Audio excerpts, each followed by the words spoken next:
child, I last a while.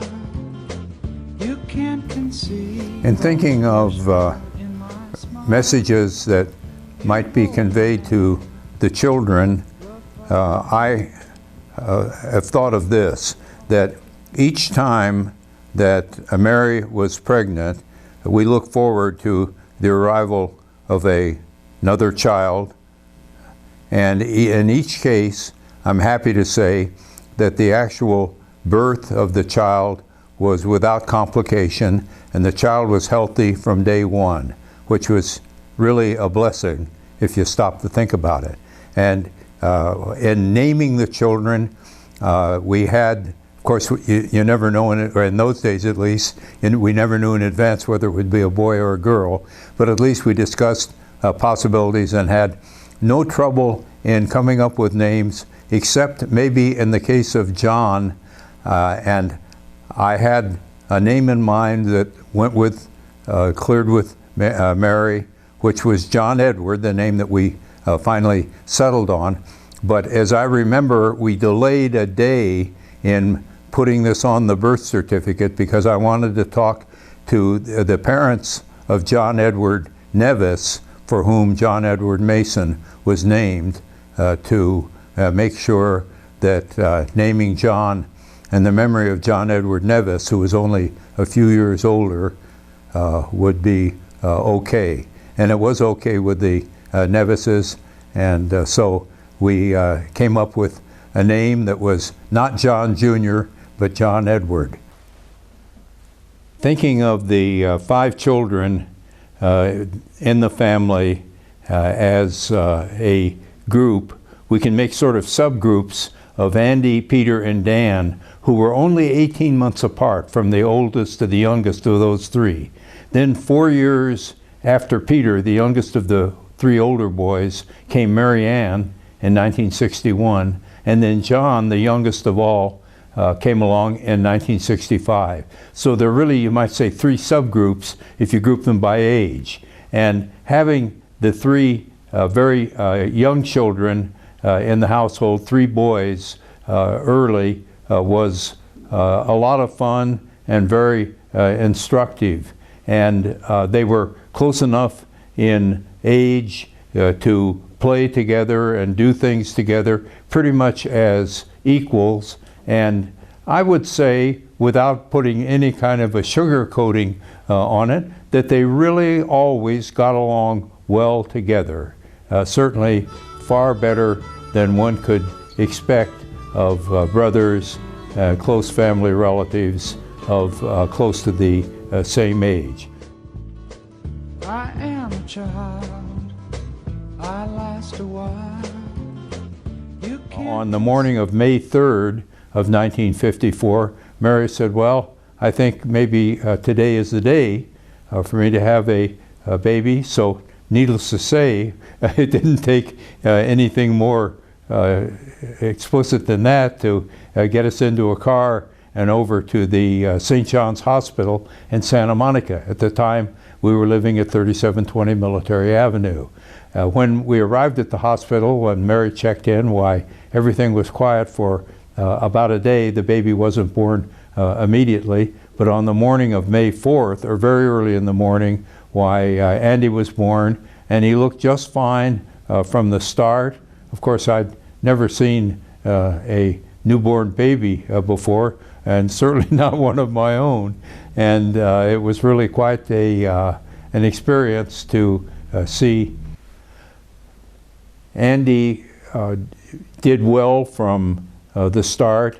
I don't remember the exact ages at which he started to walk and talk, but he was clearly a healthy kid and a bright one, and we had a lot of fun as the very first child seeing Andy develop and soon develop preferences for food. One of the things that he would order for lunch as sort of a set phrase was 4 or 5 peanut butter sandwiches and Bosco. And his mother would obediently come up with some number of peanut butter sandwiches cut up small so that Andy could have 4 or 5, and to have this chocolate drink, which was called Bosco, which perhaps thankfully has disappeared from the grocery. We were still living on Pedro Place when, of course, when Andy started school, and he went to the Monte Malaga school, which was a little bit of a walk from Pedro Place. And I don't know that Andy started walking there on the very first day of school, but for the majority of the time that all the kids went to Monte Malaga, they would walk from home. And in those days, there weren't nearly as many houses as there are now, so they could walk pretty much straight up the hill. And so they got a little bit of bonus in exercise over and above their physical education and over and above their natural interest in athletics. And he has a famous set of cartoons that he drew that fortunately he has saved and kept in good order. As Andy moved into his high school years, unlike his cousin Rob, he wasn't quite up to the, I'll call it the height to make the basketball team, although he played basketball well. And similarly, he didn't try out for the baseball team. It's interesting that Andy, in his college career, attended so many different schools. It occurs to me that Andy would have a lot of interesting things to say, not only about his own experiences in these various schools, but in his evaluation of the schools as he saw them.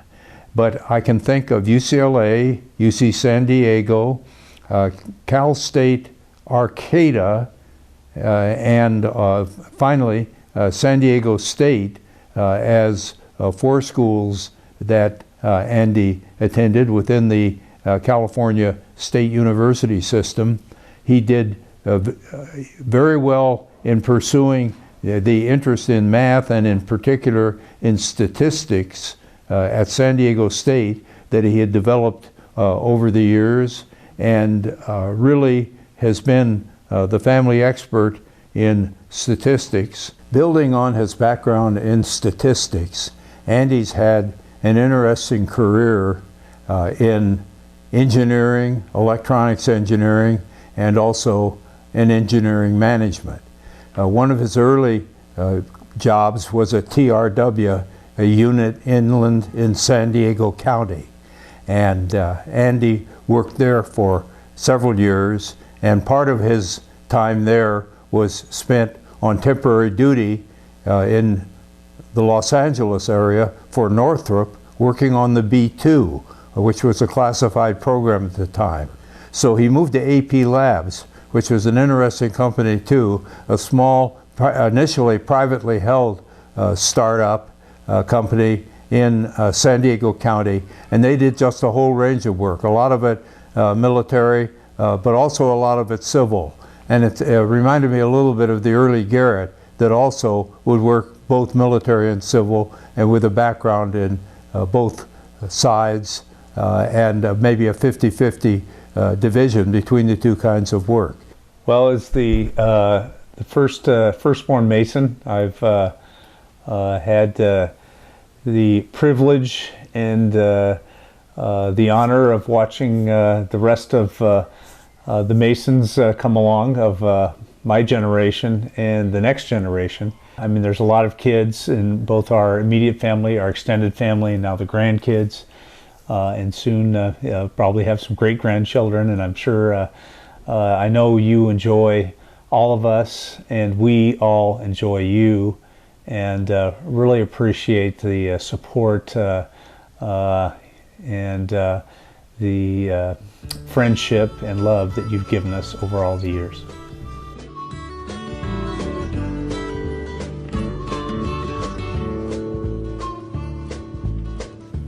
Peter was born on November 17th, 1957, and that's only 18 months after Andy was born. And Peter was a very healthy child from day one, and as I said, learned to walk and talk at an early age. And I remember that he formed friendships with other boys that of course were his own age in school. I remember also, of course, Peter coming along just 18 months after Andy, and then when Peter was maybe a year and a half old and Andy about 3, I remember that we taught them how to sing the ABCs, and they could sing that together. And perhaps Peter, who was naturally also quite bright, was stimulated by having an older brother who already spoke well, because Peter also started to walk and talk at an early age. So the meaning of being part of this Mason family is, I think high expectations go with that. And I've always had high expectations of myself. And I think I always simply internalized that, and I internalized it, and it was implicitly to me. It was never something that you have to do this or else. But so I think that's a significant part of it. And I think, as we've talked about before, being somebody who's interested in the world, interested in seeing things in the world, engaging the world, traveling is something that I'm going to continue doing more of, and I think that's a very positive way of engaging the world. I think both JLM and I, and a couple of the other people in the family, are incredibly detail-oriented individuals. So I'm not always somebody who can get the big picture on things, and that's, that can be a disadvantage at times. And this is one thing that I admire about Andy is better, I think, than either Dad or I at getting the big picture. And every once in a while, we've been talking about some stuff, having to do with Dad's finances or something, and Andy will say, let's step back a little bit here. Should we really be worrying about things at this level of minutia? No, but it's fun.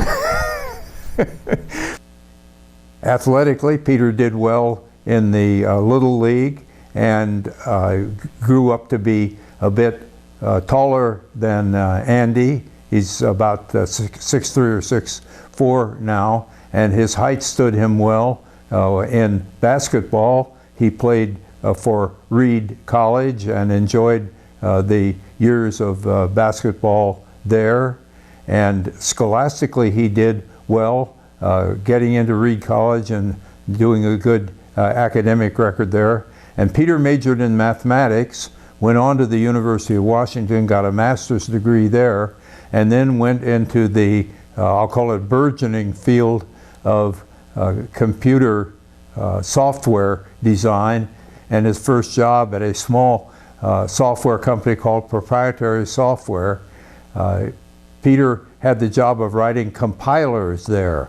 And the compiler is a piece of software that enables a programmer to write application programs in an easy to understand language, and then the compiler takes that program written by a programmer and translates it into something that the machine can understand. The input that I got, that I passed on to Peter and confirmed that Peter and his company had done this work for HRB Singer, and that Peter was the programmer who had done this compiler. So I thought that was a pretty good early professional accomplishment for Peter. From there, he moved on to Microsoft and certainly did well there professionally and financially, and has been able to retire and devote his life to philanthropy and other activities since the early 2000s. And very, very early on, we had a blackboard, we had chalk,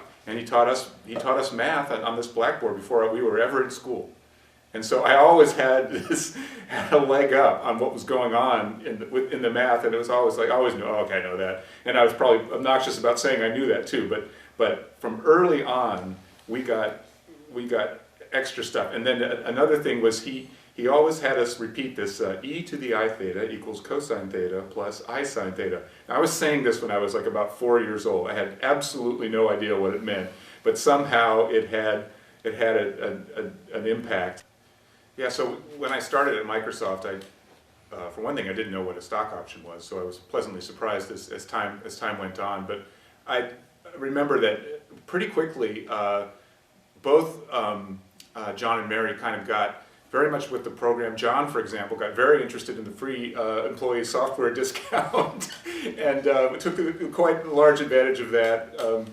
But I also remember there were some times when the early wars between Microsoft and Apple those were pitched battles, and to this day. But I think some of the better advice I got from both of them really had more to do with kind of the interpersonal trials and tribulations, where you've got all these driven people together and they're not going to see eye to eye, and you're going to have some conflict. And so I got some advice at times from both Mary and John about how to deal with conflict in the workplace. I remember my graduation was from undergraduate at Reed. Everybody came up, and that was actually a big deal. I was really glad everybody came, and it was for me, it was like a big sort of cathartic moment.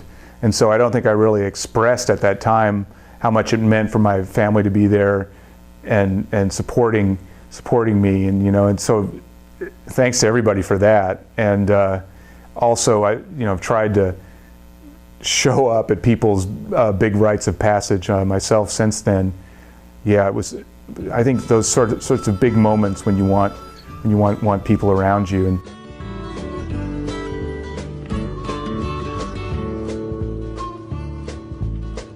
I am a child. Now, of course, between Andy and Peter, Dan was born just 6 months younger than Andy, and at that time Dan's parents were still together, and so Dan in his very early years lived with his parents, and of course they were across the street from us just right across Pedro Place. And as a result, from the very earliest times, Andy, Peter, and Dan were very close to each other. And I don't remember the exact timing or the exact ages, but all three went to Miss Dawn's school, which was a preschool, and later became known as the Rolling Hills Country Day School. Dan participated in all of the family activities and went on vacations with us. Dan was certainly a live wire.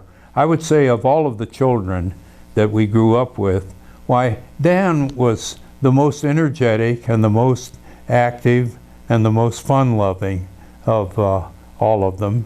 They were all venturesome, but Dan, I would say, most of all, but certainly had very good humor.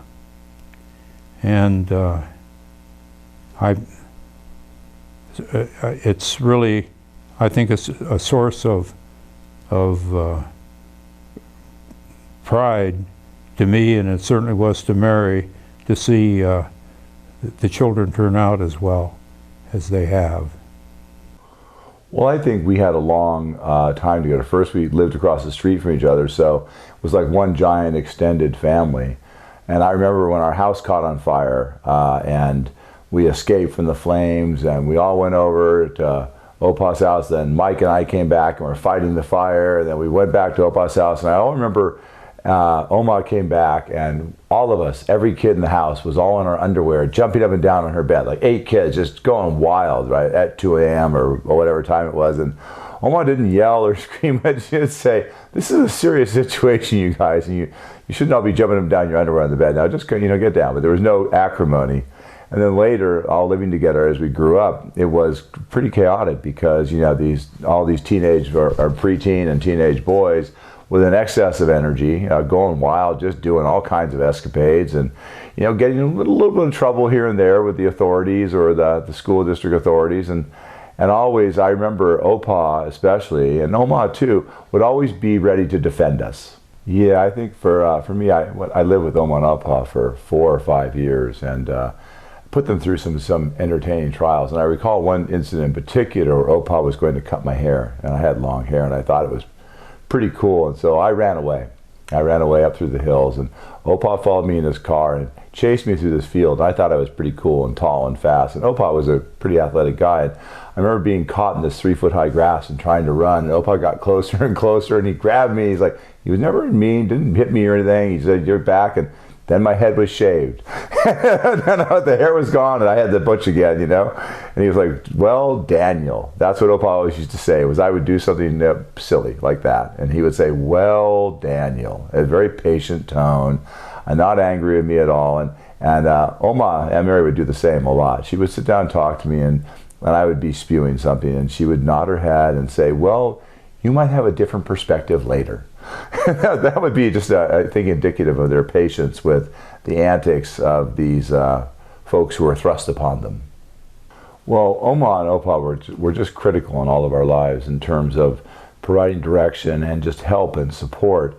So, for example, you know, when I was wandering a little bit directionless, Opa was like, "Well, you want to come here, you want to go to college, and you want to do this, and maybe you want to play ball." And unfortunately, I didn't follow up on the ball aspect, but, you know, he kind of pointed us in the right direction and supported us and helped us understand that, you know, what it was we needed to do. And if it hadn't been for Oma and Opa, I'm not entirely sure I'd be living currently. I would certainly be in a different situation than I'm in now, because they were central in my life in terms of both just physical support and taking care of me, and then give me a model of where to go. I'm sure my life would have turned out quite differently had it not been for them.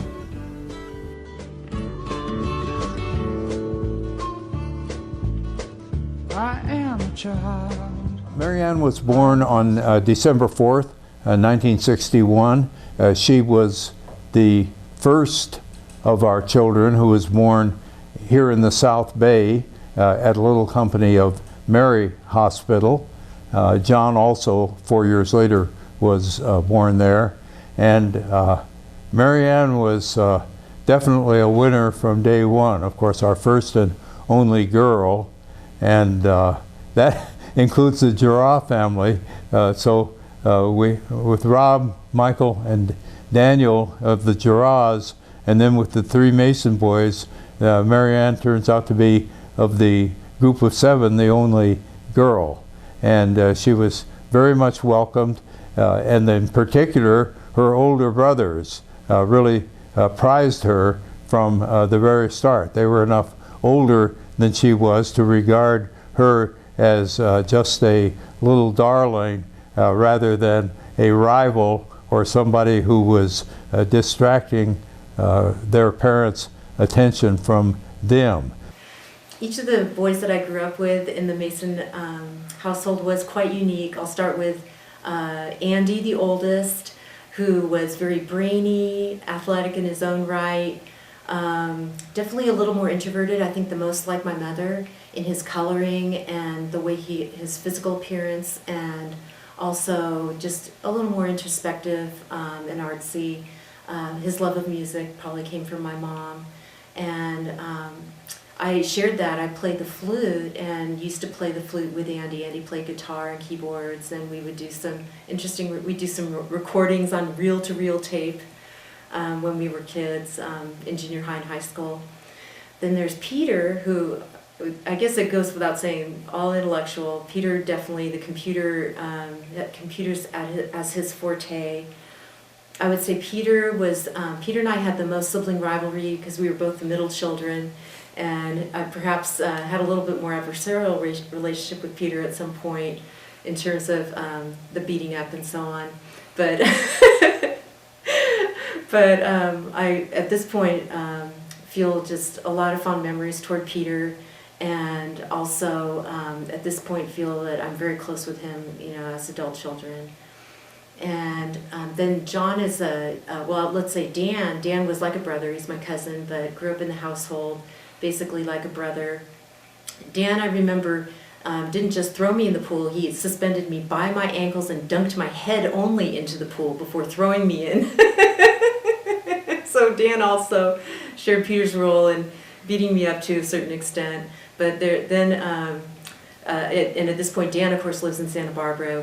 We both would live in Santa Barbara, so we're quite close at this time.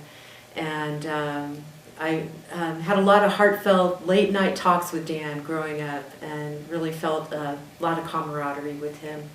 Now that brings us to Johnny, who unfortunately lives in the Midwest, so I miss him quite a bit. Don't see him quite as much now, but we were allied, and I have a great memory of Johnny. One time I started crying for whatever reason. I don't think I was being beat up at the time by the boys. It was just a spontaneous crying thing. And he was a baby. He was probably less than a year old or a year old, and he started crying too, just in pure empathy. And I just, that's just how I know Johnny as being an empathetic and compassionate individual and someone who I love very much. Even though Andy and Peter, as I've already remarked, did very well in learning to walk and talk at an early age, I was struck by how quickly Mary Ann learned not only to talk but to speak in coherent sentences. And I remember one particular incident when Arnold and Newland Nevis were visiting us with their children, and they had a boy. They had all boys, and one of them was named Andrew, and Andrew was maybe maybe a year older than Mary Ann. So he was kind of shy in new surroundings, and I remember Mary Ann at the age of about 15 months saying, "Come on, Andrew," and I think she was trying to coach Andrew into walking down the stairs.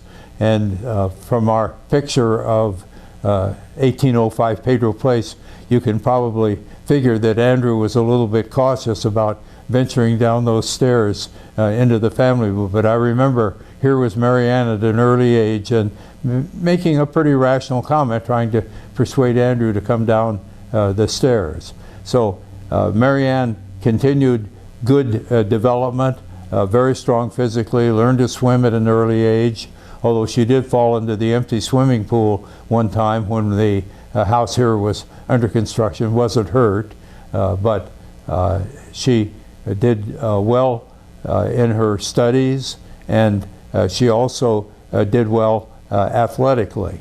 And she had friends in her growing up years like Wendy Stafford, for example, and others that she was good friends with. She was always a good, solid student, and I don't think she liked math very much. I think that the way that my parents' mutual interests and passions affected me and positively influenced me, I remember most clearly in terms of going to baseball games and going to sporting events. I say baseball because that was our primary family involvement, but we also went to Laker games, basketball games. And I just think that probably inspired in me an early interest in sports and athletics. Also the fact that I was the only girl around 4 or 5 male siblings. I also had to defend myself a little bit just in terms of keeping up with the boys.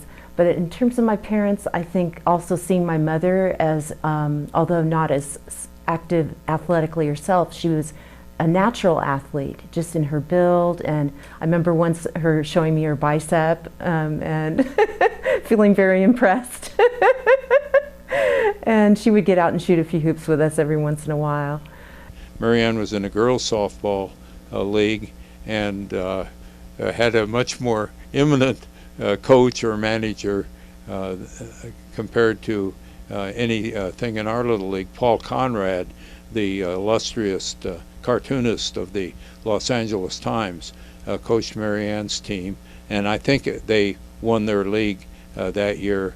And Paul Conrad has referred to his stint as a manager of the girls' softball team in some of his writings. And Mary Ann had a positive experience in the girls' softball league at all levels, and then went on to play on the high school softball team as well as cross country that she did very well in. Played basketball in high school and was on the high school track team. I don't think the high school, Palos Verdes High, had a separate girls cross-country team, but Mary Ann did run the distances in track and was successful there. She went on to college, and this was an interesting set of decisions that she made. She first went to UC Santa Cruz, which is a gorgeous campus, kind of off the beaten path, and maybe a little bit far out in several ways, but it's a great place to visit, I can tell you that, from having visited. Mary and I visited Mary Ann up there, and it's a beautiful campus, and Mary Ann was happy there except for one thing. UC Santa Cruz had little or nothing by way of intercollegiate athletics, and Mary Ann, from her modest successes in high school, she was a good athlete in several sports. She figured she was ready for a step upward and wanted to get into the competitive world of athletics. And so she looked around and she said, well, Dad, what about Oregon? And I said, no, I think Oregon is a little bit too elevated. And of course, Oregon is, was very good in athletics. It got even better as the years have gone by, as we know all too well in several sports. And just as an example, the stadium record at Oregon for the 10K is held by Mary Decker, who was also a star Olympian for the United States.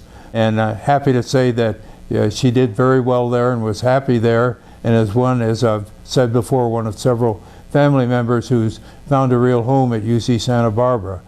She majored in Spanish and eventually graduated with a master's degree in Spanish. Of all of the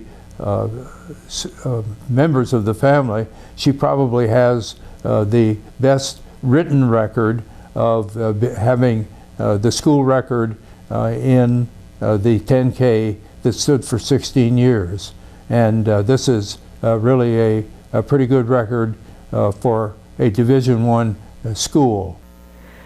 I remember in terms of family adventures, we had a trip to Kings Canyon with burros. My parents decided to, bless their hearts, had the fortitude to take the entire family into the wilderness, and the only way to do that, because there were so many children, food wasn't, we needed to carry food into trail areas where we couldn't really go with a motor vehicle, so we rented some burros and they carried our stuff, and it was just a wonderful experience. The animals, and it was at least a week or 10-day type trip into the wilderness in Kings Canyon, and taught me a lot and really instilled in me a love for nature.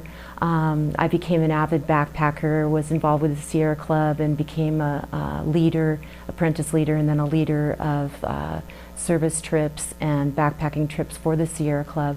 And I think that initial love for nature really came through, and I just will never forget that trip with the burros, and all the patience and kindness and strength that my parents showed in taking all of us on that trip.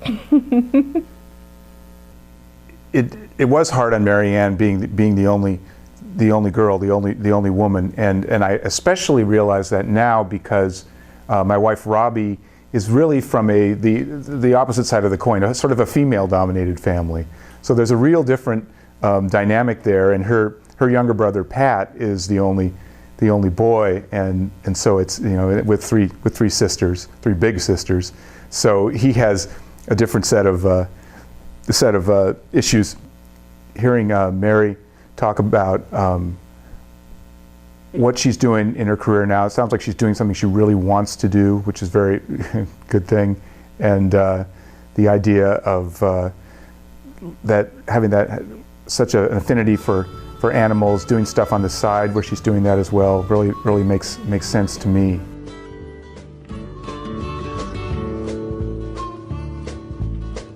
I am a child. I last John was born in the Little Company of Mary Hospital on July 13th, 1965. And therefore, not only was he the fourth child to be born, he was the second one to be born in the South Bay, and the first one to have all of his years, at least that he remembers, in this house on Via Mirabel. And John was a calm, relaxed child and lots of fun to be with, and the older members of the family Andy, Peter, Marianne, Dan, all looked at John as just a young kid to be encouraged and helped along. They all really liked John. John was always a likable person, and his grandmother thought very highly of him, and told me that she thought of all of the children that Mary had the best time with John and enjoyed John the most, if only because the other children were out of babyhood at that time. As John grew up and entered school, he also, like the earlier family members, took part in Little League Baseball, and he played in the minor leagues in the Malaga Cove League, and I managed one of the teams that he played on. Well, I think our parents played a big role in our, turning out, at least reasonably well and successful.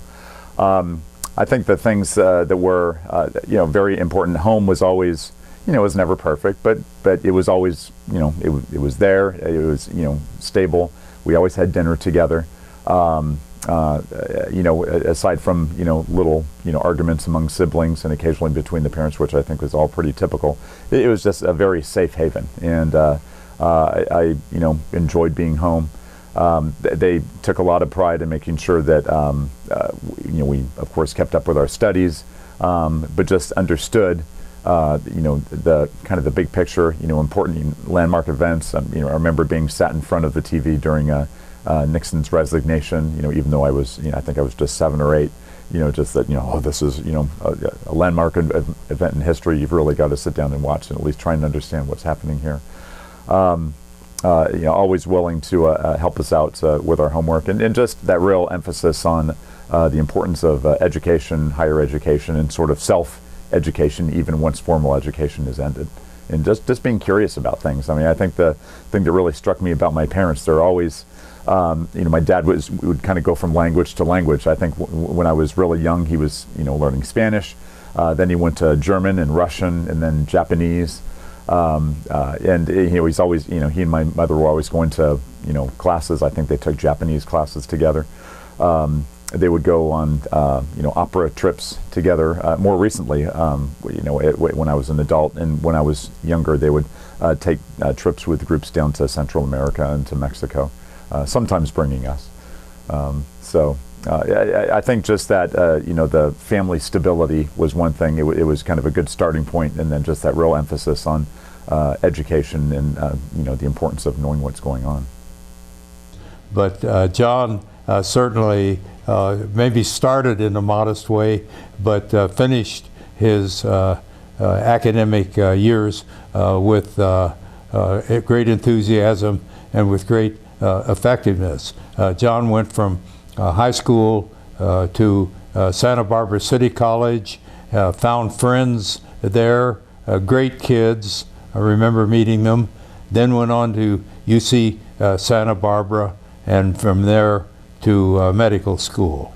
And when John transferred to UC Santa Barbara, he continued his career as in crew, which was a serious commitment, if only because of the distance from the UC Santa Barbara campus to the lake where they practice. And they'd have to get up in the dead of night in the dead of winter and drive a good distance to the lake and then practice and get back in time to start class. And unlike what you sometimes hear about football players, I can assure you that no concessions were made to, academically to the members of the crew. They had to keep up their schoolwork. And I was impressed by, I'll call it the rigor, by how solid and tough his schoolwork was. John was studying physical chemistry, and I consider myself knowledgeable to some extent in physical chemistry. So I said, hey, John, give me the name of your book and I'll buy it. So I bought his book and I still have it. And it's by far better than any book in physical chemistry that I had at Caltech. The idea was that I would have the textbook and John could call me up and ask for help, which he did a couple of times, and I helped him. But it was clear that John was holding up his end in a very tough pre-medical course. He already had the ambition of going to medical school, and in his last year at UC Santa Barbara, he gave up crew. He decided that he really had to concentrate on his studies, and even then medical schools were hard to get into, and he wanted to be sure that he would get accepted at a good medical school. And if I remember right, John, applying at maybe a dozen medical schools, was accepted at 5. He chose Washington University, and again, he made an inspired choice for a couple of well-known reasons, the greatest of which was not the education he received, however excellent that was, but that's where he met Mary Beth Mason, and they have certainly formed a wonderful partnership with 3 fine children. I know that, you know, John, when I first met him, you know, just really, he was so excited to be a doctor and just so passionate about it. You know, and just, you know, he was just a very, you know, just, you know, loved life, you know, very well-rounded, very outgoing, very nice. And, you know, we were, you know, knew of each other for a couple years, but we didn't start dating until I was a 3rd year and he was a 4th year. You know, when we met, we knew it was the right choice. So. Well, when I think about my mother, what really amazes me is, you know, obviously a very, very bright woman, very different, and I think she may have always felt, you know, maybe just a little bit out of place. You know, very smart as far as the sciences, but also very artistic and creative as well. And I think just a little bit on the shy side. But what really stands out to me, and you know, from my childhood growing up, is how very interested and supportive of all my kind of peculiar hobbies she was. She, you know, as we've talked about before, she was a big baseball fan, and I love baseball, and that was sort of an easy thing for us to get along well about. But 2 of my hobbies growing up, when I was in 5th grade, I had a teacher, Mr. Kobayashi, at Monemalga School, one of my favorite teachers, and he was very interested in snakes and, you know, kind of nature and lizards and all that kind of thing. We would go on lots of nature hikes. We would make trips out to Joshua Tree National Park. And as part of these trips out to the desert, we would get in the car and drive around some of the deserted desert roads at night, because as the desert evenings cooled off, the roads stayed very warm, so the snakes would, you know, come to some, you know, find deserted roads where they're warm, and they would kind of lay on them, and so that would be prime areas to go looking for snakes. It was a protected area, so we really weren't allowed to take the snakes with us, but we just wanted to see some. And she would be, you know, driving up and down the roads in the middle of the desert between 9 and midnight with all these, you know, obnoxious little 5th grade boys, and I thought that was really pretty amazing. And then as I was around 13 years old, I became more interested in music and picked up the drums. And, you know, obviously a little 13-year-old banging on drums, you know, a good drummer makes a lot of racket, but, you know, I made a tremendous amount of racket, not always the most musical. And her room was right near mine, and I would always offer to close, my favorite thing to do would be to really blast music loud, and I would play along with it. That's kind of how I taught myself to get better. And I would always ask her if oh, can I close your door? I know it's really noisy. Oh, no, I really enjoy hearing you play. So that, you know, I thought that was sort of a unique thing. One of the interests that our family has clearly had is music. I think first of my father, who was not only interested in music as a listener, but also as a performer at an amateur level, singing in local volunteer choruses, performing such things as The Messiah, Mahler's Second Symphony, and Mahler's Eighth Symphony, with conductors like Eugene Ormandy and Otto Klemperer.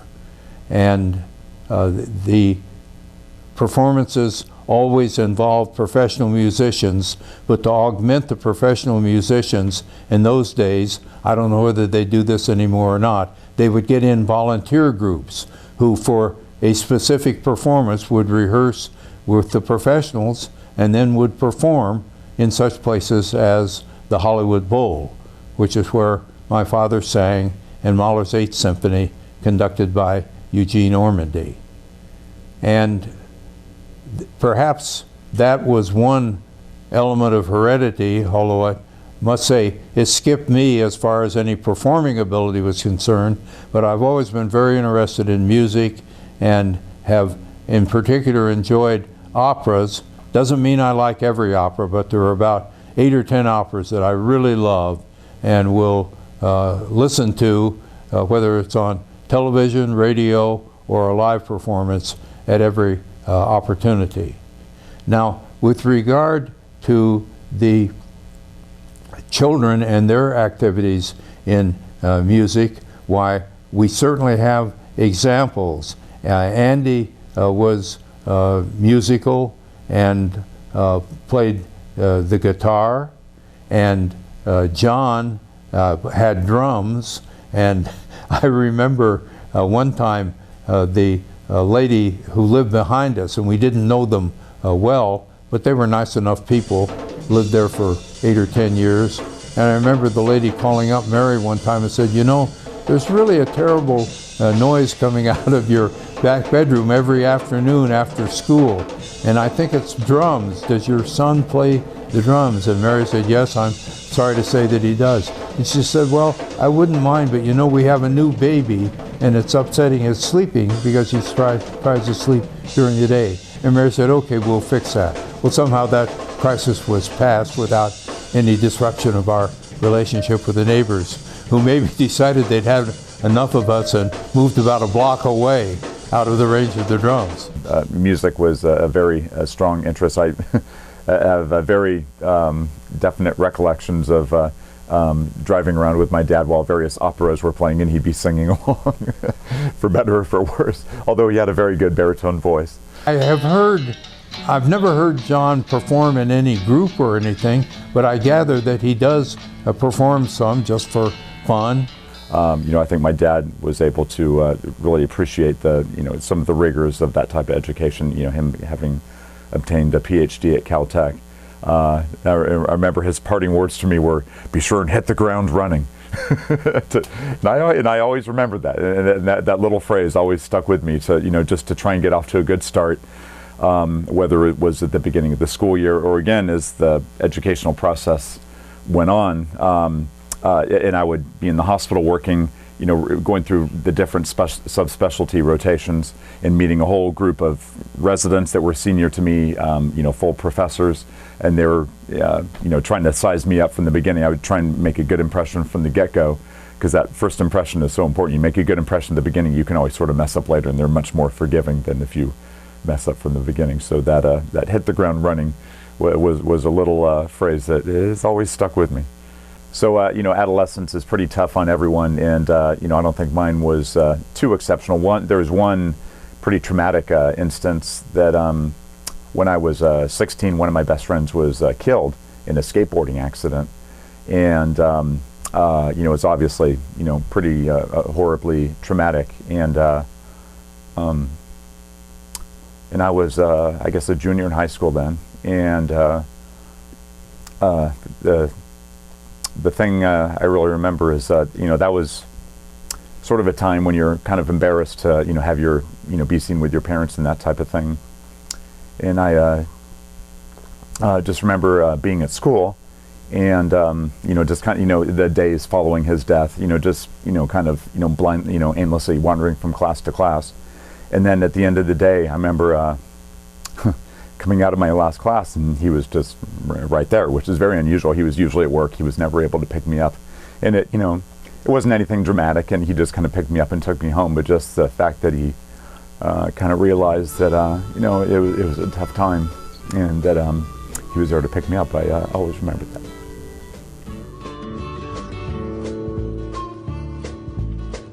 I am a child, I last a while. You can't conceive of the pleasure in my smile. You hold my hand, rough up my hair. It's lots of fun to have you there. I gave to you, now you like to know what you've learned. The sky is blue